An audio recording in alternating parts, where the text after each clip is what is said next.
안녕하세요. 전기차 전문 채널 은카의 태상입니다. 오늘은 어떻게 보면은 긍정적인 의미의 화제는 아니지만 또 장안의 화제인 코나 EV를 드디어 들고 왔습니다. 저번에 모토쇼에서 외장은 가볍게 살펴보았는데요. 오늘은 좀 내장 위주와 한번 주행에 대해서 이야기를 좀 나눠볼까 합니다. 네, 이렇게 실내로 들어왔습니다. 코나 EV 풀체인지가 이번에 되었잖아요. 근데 외장뿐만이 아니라 인테리어 부분도 굉장히 전부 다 싹 다 바뀌었다고 생각을 해주시면 될 것 같아요. 전작이랑은 정말 다른 모습들을 취하고 있습니다. 하나하나 자세히 살펴볼게요. 자, 이렇게 운전석에 앉았을 때 가장 먼저 느낄 수 있는 거는 아무래도 핸들 디자인이죠. 현대가 이제 더 이상 여기 H 마크가 아니라 이렇게 점점점 이제 모스부호를 넣기 시작했어요. 근데 지금 여기 보면은 원래 이제 아이오닉 같은 경우에는 이 모스부호가 개별적으로 이렇게 들어가 있었는데 지금 이 코나 EV 같은 경우에는 이렇게 철판을 하나 덧대놓고 여기에다가 그냥 점을 뚫어놓은 형식이라서 모스부호 같다라는 생각보다는 약간 장난감 같은 느낌이 들기는 합니다. 핸들 쪽에 위치한 버튼들은 기존에 있던 차들과 크게 뭐 다를 건 없어요. 주행 보조 장치들이 좀 많이 달려있고 통화라든지 음성 비서 모두 변경하는 이런 다이얼들이 쭉 있습니다. 가장 크게 바뀐 거는 바로 이 기어입니다. 이쪽에 있던 기어 봉이라던가 기어 어떤 다이얼들은 다 사라지고 이제 현대는 운전석에다가 이렇게 기어를 붙이고 있어요. 실제로 사용을 해보면은 이쪽에서 이렇게 기어봉을 조작하고 운전을 하는 것보다 이렇게 핸들 뒤쪽에 있으니까 더 직관적이고 빠르게 자동차를 조작할 수 있어서 이거는 제가 봤을 때 현대가 정말 잘한 역작이 아닌가 라는 생각이 들 정도로 편리합니다. 앉았을 때 가장 크게 보이는 거는 아무래도 이 클러스터와 디스플레이죠. EV6 아이오닉에 적용되는 것처럼 파라노말로 굉장히 크게 연결해서 두 개의 디스플레이가 붙어있는 형식을 확인하실 수 있습니다. 물론 이제 많은 유튜버 분들이나 이제 리뷰하시는 분들, 기자분들이 UI가 굉장히 유치하다라는 말씀을 굉장히 많이 해주셨는데 실제로 보니까 UI가 밋밋해요. 시인성이 안 좋은 것보다는 뭐 깔끔한 게 좋긴 하지만 솔직히 말하면 이 아이콘들만 있으면은 PPT로도 구현할 수 있겠다라는 생각이 좀 듭니다. 하지만 클러스터만 그런 거지 디스플레이 UI는 현대의 최신 UI가 들어갔죠. 아이오닉에 들어간 UI 같은 경우도 전 세대 UI를 사용하고 있었는데 그랜저가 풀체인지 되면서 나왔던 그 UI가 코나 EV에도 들어갔습니다. 그래서 UI가 굉장히 멋있어졌어요. 세련되고 현대적이게 많이 바뀌었습니다. 가장 좋은 거는 이렇게 위에 상태바를 내려서 뭐 화면 끄기, 화면 밝기 이런 것들을 바로 퀵 컨트롤 할 수 있다는 게 정말 좋은 것 같고 설정에 들어가면은 또 다른 것들도 다 추가를 할 수가 있어요. 지금은 칭찬 타임으로 갈게요. 자, 자꾸 칭찬을 해서 사람들이 너 현대 너무 좋아하는 거 아니냐 이런 말씀 하실 수도 있는데 일단 기본적으로 요즘 차에 가장 좀 어색하고 불편한 게 무엇이냐면 이 버튼들이 다 사라졌다는 거예요. 웬만하면 디스플레이 안으로 들어가거나 뭐 이것저것 어디로 막 숨어가 있고 해서 여기를 굉장히 심플하게 빼는 경우가 많단 말이죠. 하지만 이 코나 EV 같은 경우에는 물리적인 버튼들을 다 살려놨습니다. 물론 너무 많이 살려놔서 이런 부분들은 조금 옛날식 디자인이다 라고 볼 수는 있지만 운전자 입장에서는 직관적으로 조절하는 게 굉장히 중요하거든요. 특히 이런 온도 조절 같은 경우는 운전하면서 조절하는 경우가 굉장히 많기 때문에 이렇게 직관적으로 올렸다 내렸다 하면서 사용할 수 있는 게 굉장히 편리할 것 같습니다. 그리고 디스플레이 조작 같은 경우도 터치로 되어 있으면 아무래도 이게 좀 터치하기가 좀 굉장히 불편해요. 오작동이 일어나는 경우도 많기도 하면서 터치가 돼 있으면은 아무리 세차를 자주 한다 해도 그 지문 자국들이 굉장히 거슬리거든요. 근데 이렇게 물리적 버튼으로 하고 코팅도 이렇게 약간 지문이 잘 남지 않는 코팅으로 해서 깔끔하게 잘 사용할 수 있겠다는 느낌이 듭니다. 뿐만 아니라 뭐 통풍, 열선, 뭐 핸들 따뜻하게 하는 거, 주차 보조 시스템 이런 것들이 다 물리적 버튼으로 들어가서 깔끔하고 유용적이다. 그 다음에 괜찮은 거 수납 공간인데요. 수납 공간이 굉장히 좋습니다. 이건 전기차 전용 플랫폼이 아님에도 불구하고 기어 자체를 이렇게 운전자 뒤쪽으로 빼다 보니까 이쪽 공간이 굉장히 많아지면서 여기 핸드폰도 이렇게 깔끔하게 수납이 가능하고 컵홀더 수납할 수 있는 공간 이렇게 다 있고 추가로 이 컵홀더를 안 쓸 때 접어서 공간 활용을 정말 극대화시켰다라는 걸 보실 수 있습니다. 센터 콘솔 같은 이 암레스트 부분도 막혀 있는 경우가 많잖아요.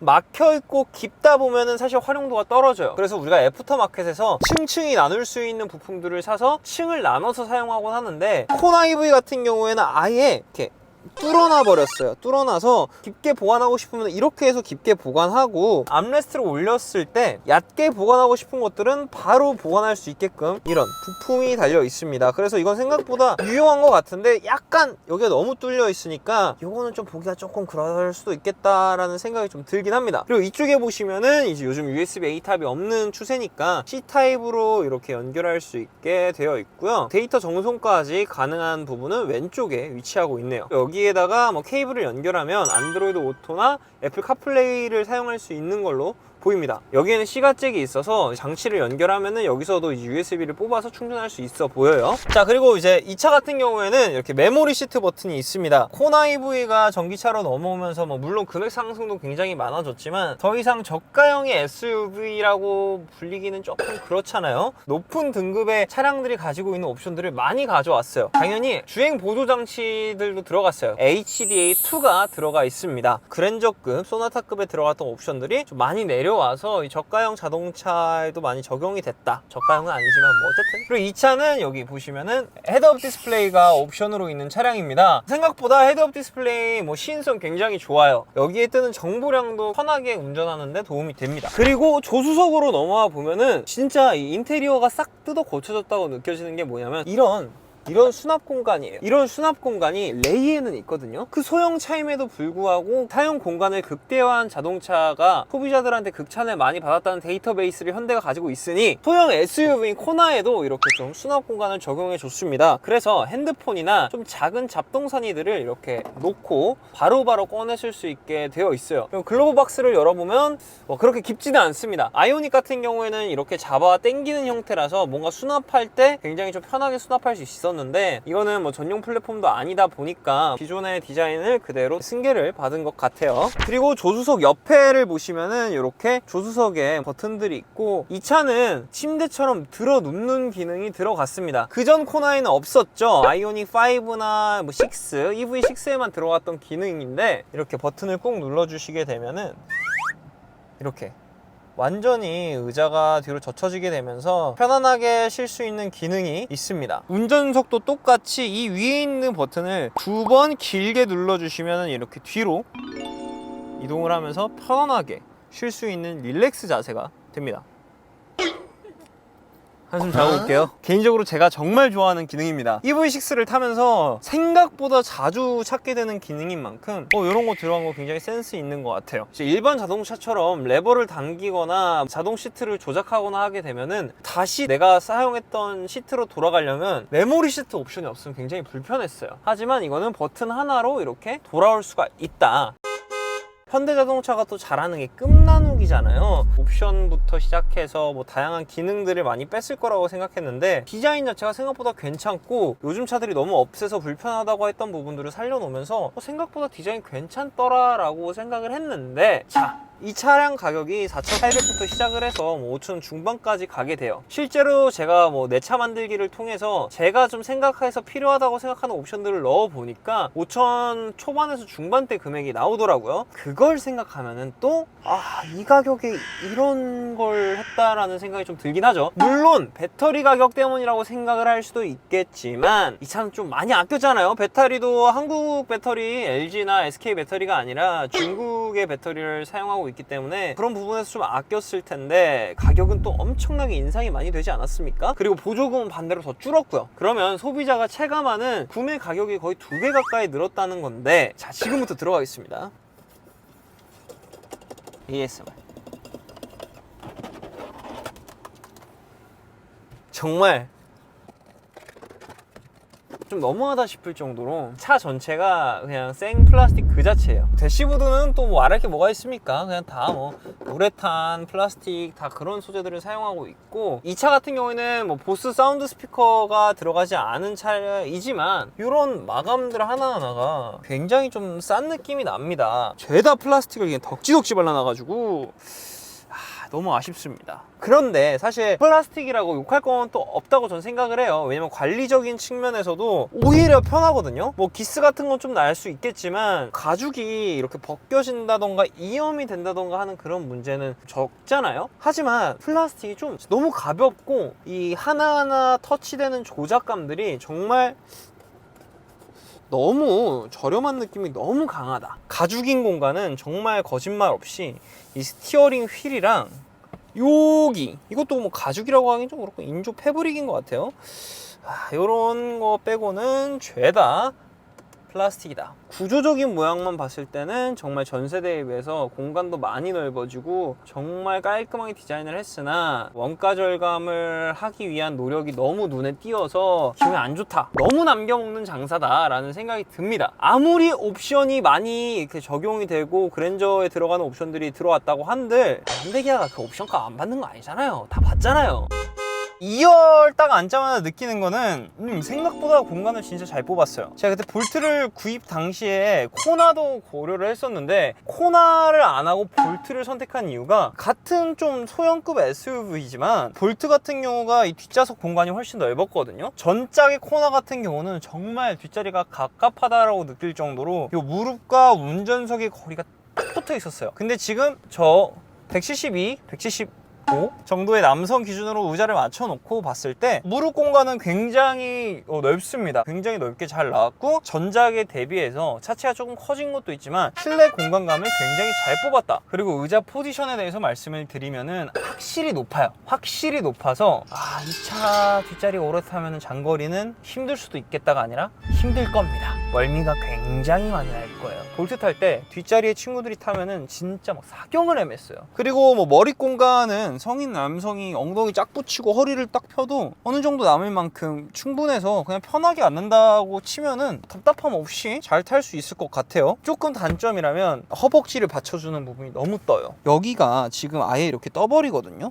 이렇게 떠버리는 수준이라서 허벅지를 지지해주지 않아서 조금 불편할 것 같고, 추가로 이 등받이의 각도 뭐 생각보다 편하긴 합니다만 조금 더 뉘울 수 있었으면 좋지 않을까라는 생각이 들어요. 발 쪽을 보시면은 발이 이렇게 들어가서 쭉 펴야지 그나마 좀 편한데 여기가 좀 이쪽 부분이 굉장히 좀 타이트하고 막혀 있어서 발 넣기가 힘들어요. 그래서 이 상태로 가야 되는 상황이 발생을 합니다. 전반적으로 뒷자리는 공간감은 더 많이 챙겼지만 장거리 운전에는 좀 적합해 보이지 않다라고 좀 말씀을 드리고 싶네요. 자, 그 다음에 보이는 거는 이제 에어벤트죠. 송풍구가 이렇게 크게 위치하고 있어서 쾌적하게 좀 잘 다닐 수 있을 것 같아요. 같은 급의 볼트 차량과 비교를 하면은 볼트는 2열에 송풍구가 없었거든요. 밑에 보시면은 드디어 V2L 기능이 실내로 들어왔습니다. 그래서 220V를 꽂으면은 좀 사용을 유용하게 할 수 있을 것 같고요. 그 밑에 보면은 더 이상 USB-A 타입은 사라지고 이렇게 C타입 단자 2개가 위치해 있는 모습을 볼 수 있습니다. 암레스트가 있는데 암레스트를 내려보면은 컵홀더 있고 크게 뭐 따로 있는 것 같지는 않고 해서 깔끔하게 사용을 할 수 있는 거는 괜찮은 것 같아요. 이렇게 열리진 않아서 스키스루로 사용하는 건 좀 어려울 것 같고, 그리고 이제 너무하다는 생각이 들 정도로 의자 빼고 다 플라스틱이야. 좀 오래 탄 차량들을 보면은 이쪽 스피커 부분이나 우리가 내릴 때 발로 밀고 내리는 부분들이 있죠. 거기가 기스가 엄청 많이 나 있어요. 솔직히 디자인만 봤을 때는 괜찮습니다만 5천만 원이라는 금액을 내고 내가 이런 플라스틱 덩어리의 차를 타야 되나? 내가 지금까지 5천만 원이면 탈 수 있는 차가 고급 차들이 생각이 나는데 국산차의 소형 SUV를 타려고 하니까 전기차인 건 둘째치고 그냥 마음이 불편한 건 있는 것 같아요. 네, 이렇게 스마트 테일게이트 당연히 들어가 있습니다. 트렁크 공간은 생각보다 넓습니다. 자동차의 크기를 생각했을 때 소형 SUV에 들어가는 차종이잖아요. 그렇기 때문에 엄청 넓은 트렁크 공간을 바라는 거는 과욕이죠. 하지만 이 정도 트렁크 공간이라면 또 용도에 맞게 뭐 장을 본다든지 간단하게 좀 근거리로 여행을 간다든지 했을 때 충분히 수납할 수 있는 수납 공간이 보여집니다. 그리고 양측에도 이제 수납 공간이 뚫려 있기 때문에 간단한 물통 같은 거 세워두기도 굉장히 편하고요. 현대기아가 또 굉장히 센스 있게 만들어 놓은 게 이 옷걸이에요. 이렇게 옷걸이로 걸 수 있게끔 이런 디자인이 되어 있어서 생각보다 좀 디자인이 잘 뽑혀졌다 라고 말씀을 드릴 수 있을 것 같지만, 사실 요거 옷걸이가 의미가 없어요. 요즘 여성분들이 입는 크롭티가 아닌 이상 바닥이 다 질질 끌리고 이제 막 구겨지기 때문에 사실 뭐 이게 엄청 뭐 메리트 있다라고 말씀을 드리기는 조금 그렇지만 이런 센스 나쁘지 않다. 그 다음에 이 공간뿐만이 아니죠. 요 트렁크 덮개를 올리시면은 안쪽으로도 더 깊게 수납을 할 수 있게끔 되어 있습니다. 스페어 타이어를 구매하신다면은 이쪽에 스페어 타이어도 충분히 수납이 가능할 정도의 사이즈고요. 잡다한 뭐 청소 도구 이런 것들은 안 보이게끔 밑에다 깔고 이렇게 올려서 뭐 여기에 뭐 장을 보실 땐 장, 캠핑을 떠나시고 싶으신 분들은 뭐 캠핑 도구 같은 거 충분히 수납할 만한 사이즈입니다. 자, 이렇게 코나 EV의 실내 디자인을 한번 좀 살펴보았습니다. 코나 EV, 니로 EV 하면은 금액대도 굉장히 높은데 그돈시라고 하죠. 그런 차의 좀 가격대에 속하기 때문에 좀 안 좋게 보는 시선들이 좀 많았는데, 인테리어를 직접 보고 나니까 전작 대비 굉장히 많은 발전이 이루어졌고 생각보다 깔끔하게 디자인을 잘했다. 하지만 조금 아쉬운 거는 너무 좀 가볍고 저렴한 느낌, 그리고 기스 같은 것들이 많이 걱정되는 소재이고 5천만 원짜리 차인데 좀... 그럼 다음번에는 이제 코나 EV를 실제로 주행을 해보면서 주행에 대해서도 이야기를 해보고, 코나라는 자동차는 어떤 사람들이 사면 좋은가, 어떤 시선에서 바라봤을 때는 구매하면 안 되는 이유도 있어서 제가 그런 것들을 한번 이제 스몰 토크를 하면서 여러분들을 찾아뵙도록 하겠습니다. 그럼 지금까지 전기차 전문 채널 은카의 태상이었습니다. 반갑습니다.